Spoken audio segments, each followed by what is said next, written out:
when a mighty river in which a timeless water whispered to his hustle.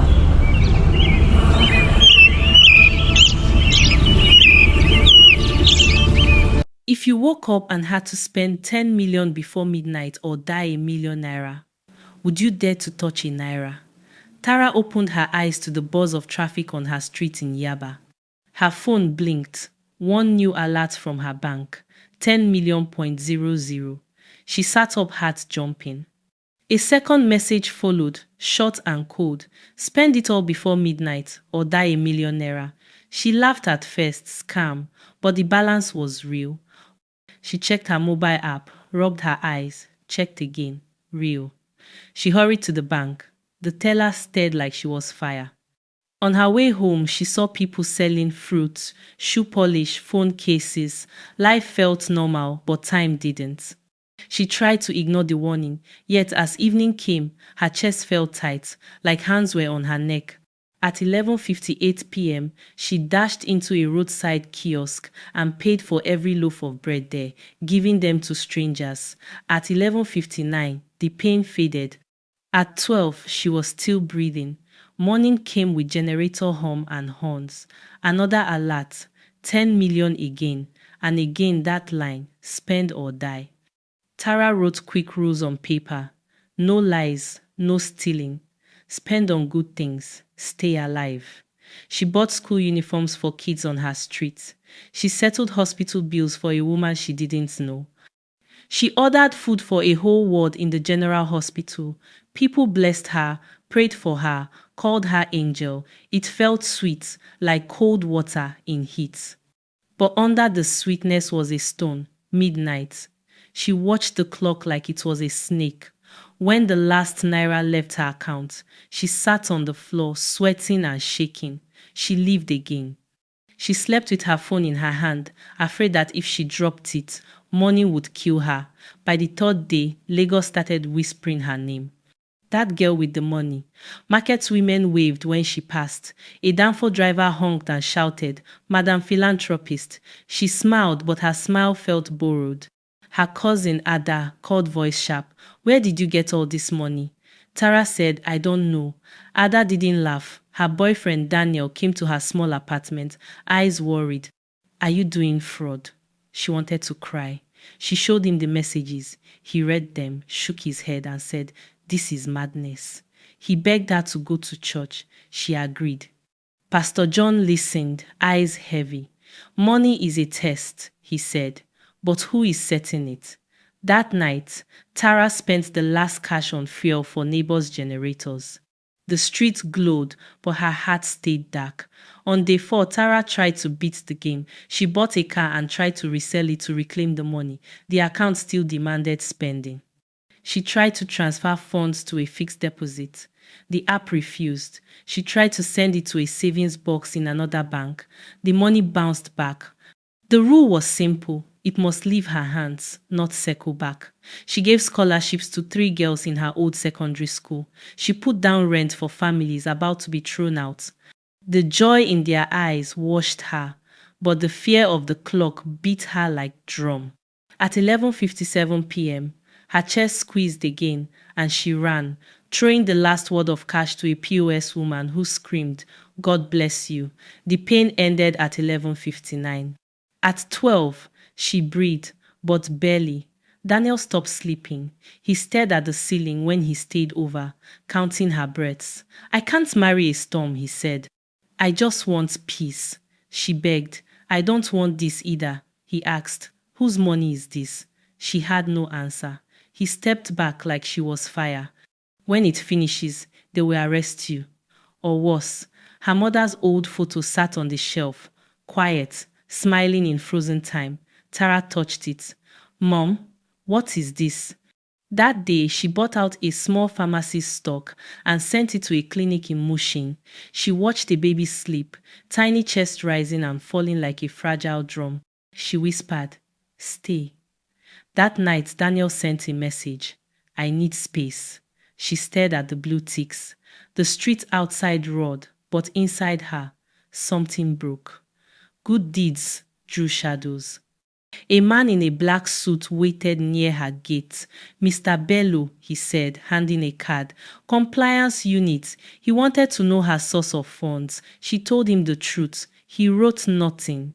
He watched her face like a guard dog. We will be in touch, he said. On social media, people posted videos of the girl who pays bills. Some said she was a saint. Others said she was a thief. Ada warned, "You're trending for the wrong reasons." Tara kept moving. She paid for boreholes on streets that were always thirsty. She funded a small bakery in Agege. Flour dust rose like hope.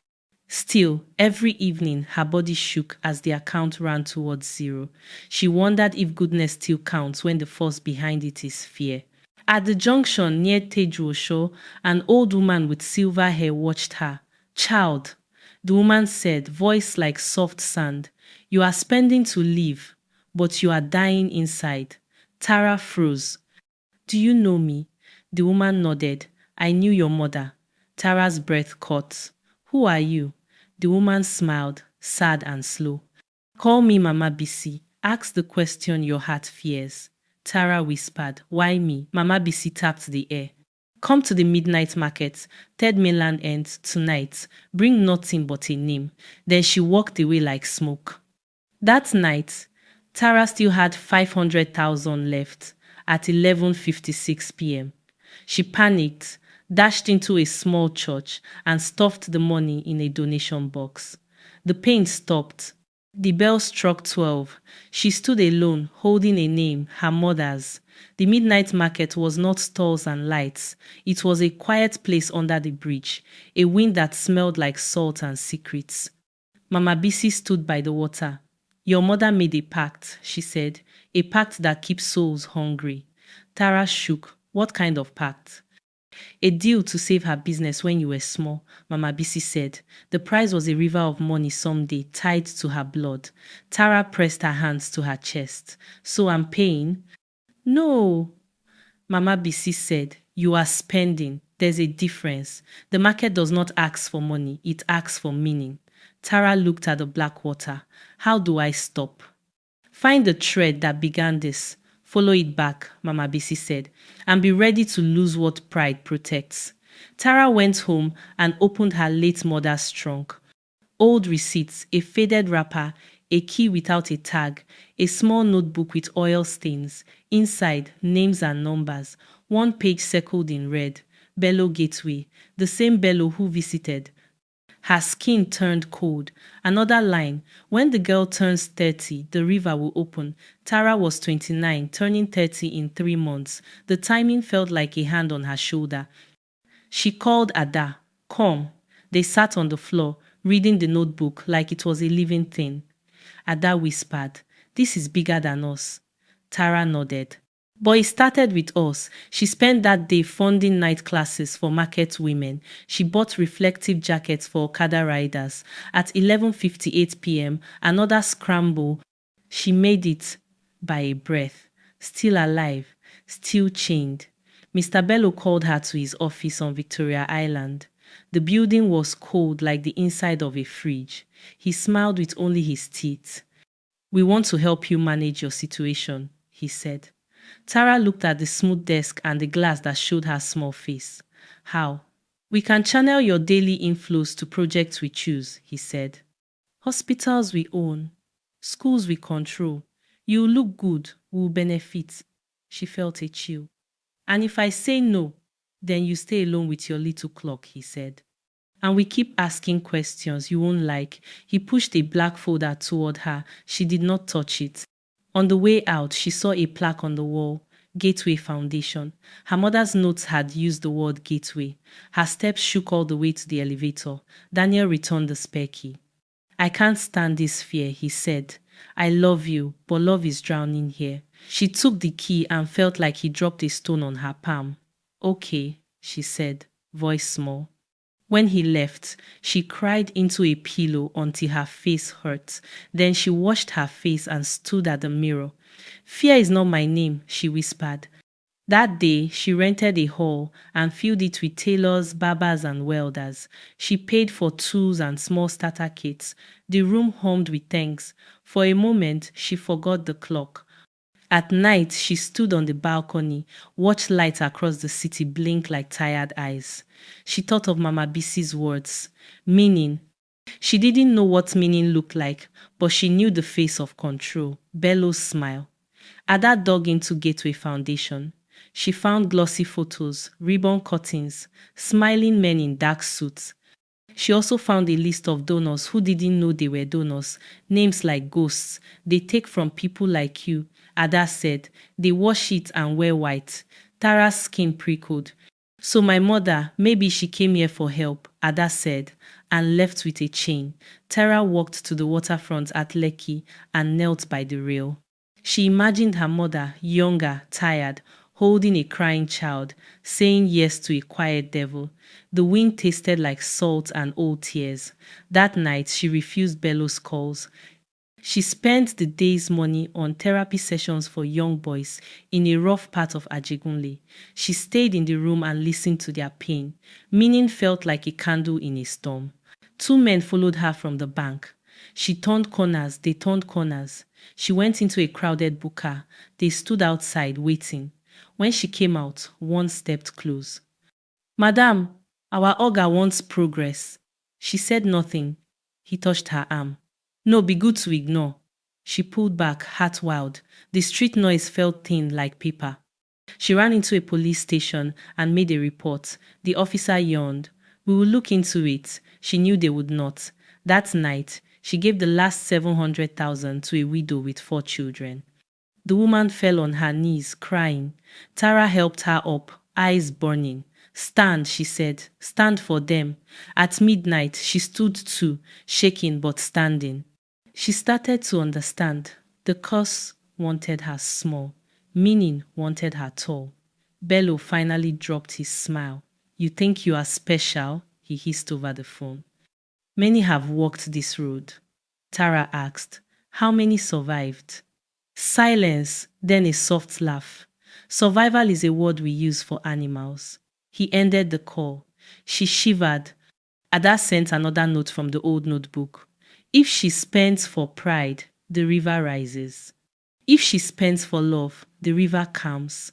Tara thought of her mother's gentle hands, of Daniel's turned back, of Mama Bisi's steady eyes. She saw how often she spent to be seen, to be praised, to look like light. She bit her lip until she tasted blood.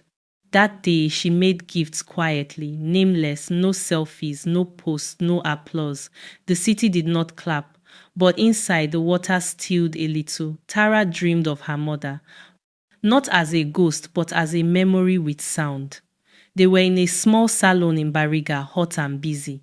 Her mother tied a scarf and said, I was tired, child. I thought a river of money would carry us. I didn't know it would carry you away. Tara woke with tears and a new truth. The money wasn't a blessing, it was a debt, and she was the payment. She lit a candle beside the old photo and whispered, I forgive you. The words felt like they weighed 1,000 stones, then grew lighter. That day, she paid for a legal team not for herself, but to help market women fight unfair taxes on their stalls. She signed papers, stayed in meetings, learned slow, simple words like rights and due, meaning hard work boots. The routine had been wake, panic, spend, survive, repeat. Today, she changed it. She set a budget by morning. Schools, clinics, water, legal aid, food banks, no last-minute gasps. She moved with a plan, not fear. She told Ada, if this curse is a drum, I won't dance offbeat anymore. Ada hugged her, proud of you.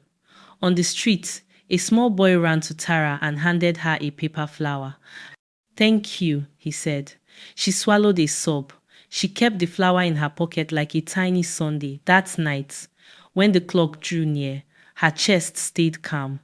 The money was gone hours before midnight, placed in places that would outlive the dark. For the first time, when 12 came, she was not running. She was resting. The chain felt thinner. Ada found the final piece, a hidden account linked to Gateway. The same bank, same branch, same manager, Bellow. Money taken from donors like Tara flowed through it to buy land and silence. At the bottom of the ledger, a name, Bellow Adeyemi beneficiary. A second name froze Tara's heart. Omotara Adeleye collateral. Her own name. The pact had her signed without her hand. Rage flared, hot and clean. She went to Mama Bisi. I found the thread. Mama Bisi nodded. Now cut it. How? Not with money, Mama Bisi said. With truth. Tara understood. If the curse fed on shadows, she would feed the city light. Tara stood in a small press room with bright lights and sweating cameras. She told everything, the alerts, the spending, the threats, the ledger. She showed copies. She named Bellow and Gateway. The room buzzed like a hive. Some laughed, some gasped. A young reporter with braids said, "People will call you mad." Tara smiled. "They already do, but let them look at the paper, not my face." By afternoon, social feeds burned. Some called her liar, others called her brave. Gateway posted a clean statement denying all. Bellow's smile returned to the TV, smooth as oil. But the ledger was out. A judge ordered an inquiry. At night, Tara still had to empty the day's money. She did, steady as a heartbeat. When 12 came, she felt taller than the clock. Bellow tried one last trick. He sent men to seize the notebook and the ledger copies. They met a wall. The community Tara had been watering for weeks. Tailors, welders, nurses, teachers, market women, Okada boys, boys from therapy, mothers from clinics, people who now had a reason to stand. The men backed away. Tara walked to the waterfront again. The wind was soft. Mama Bisi joined her. "Do you see?" she asked. Tara nodded. The pact was never about money. It was about control. And control breaks when meaning stands, Mama Bisi said. Tara checked her phone. It was 11:59 p.m. and for the first time, there was no pain. She had spent everything early, with purpose, with truth. Midnight came. The phone did not buzz. No new deposit. Only a single message. Debt paid. Curse lifted. Live free. Morning light touched the roofs of Yaba like gentle hands. Tara made tea and sat by the window. No alerts. No orders. No clock with teeth. She felt empty and full at the same time. Daniel texted, "I saw the news. I'm sorry. I was afraid." She smiled and replied, "So was I." She walked to the market and bought fruit with coins from her pocket. Small money. Honest money. She visited the clinic and the school she helped. She took the little paper flower from her pocket and pinned it above her mirror, meaning, she whispered. At night, she stood on Lekki Bridge and watched the water. She did not ask it for anything. She just breathed. The city breathed with her. The story has started with fear and money. It ended with choice. She chose freedom, and freedom chose her back. The story teaches that true wealth is not about how much money you can spend, but how much meaning you can create. Tara's journey shows that greed, fear, and pride can chain even the richest soul, but giving with purpose, forgiving with heart, and choosing truth over comfort can set you free. Money without peace is a curse, but when used to lift others, it becomes a blessing. Freedom is not found in spending everything, it's found in understanding what truly matters. If this story touched you, don't just watch, reflect. Ask yourself, what are you spending your life on? Every day is a currency. Spend it wisely on love, kindness, and purpose.